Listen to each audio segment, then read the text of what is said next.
Isang makasaysayan at makabuluhang pagpupugay ang iginawad ng 7th Infantry Kaugnay Division kay Brigadier General Cesar A. Molina, Deputy Commander ng North Luzon Command ng Armed Forces of the Philippines, sa kanyang pagbisita sa himpilan ng 7ID.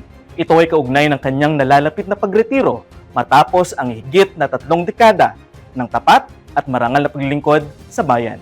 Narito ang buong detalye mula kay Shannon Dean Amigos. Formal nang nagpaalam sa 7th Infantry Kaugnay Division ng Philippine Army ang Deputy Commander ng Northern Luzon Command ng Armed Forces of the Philippines bilang bahagi ng kanyang nalalapit na pagreretiro. Isinagawa ang kanyang huling pagbisita at exit call noong ika-27 ng Abril, hudyat ng pagtatapos ng kanyang mahigit 3 dekadang paglilingkod sa sandatahang lakas.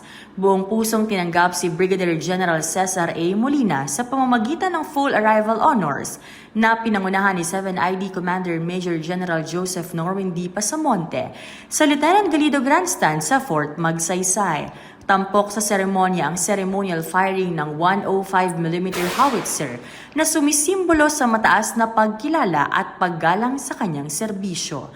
Sa isinagawang courtesy call, nakipagpulong ang general sa pamunuan ng dibisyon at ibinahagi ang kanyang mga karanasan sa isang talk to troops session.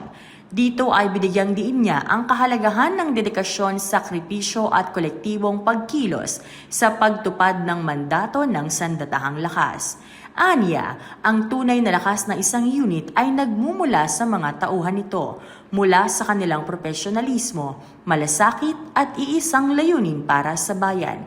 Nagpahayag din siya ng taus-pusong pasasalamat sa mga opisyal, enlisted personnel at civilian human resource ng Kaugnay Division sa kanilang mahalagang ambag sa tagumpay ng mga operasyon at patuloy na paglago ng organisasyon.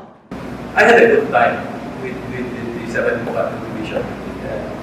With that, I really owe much of my career. Hindi siguro sana hindi ko rin sana maabot ito. Hindi dahil sa mga natutunan ko dito sa area ito, sa 7th Bukatan. The Buddhist World Training Institutions that really had molded me, not just to become strong, but to become courageous, but to become resilient and being a professional leader. Ayon kay Brigadier General Molina, ang pagbisita sa 7ID ang huling yugto ng kanyang serye ng retirement engagements bago ang kanyang formal na pagreretiro sa Mayo 1. Ipinahayag din niya ang kanyang kahandaan sa panibagong yugto ng buhay at ang patuloy na hangaring makapaglingkod sa bansa sa ibang pamamaraan.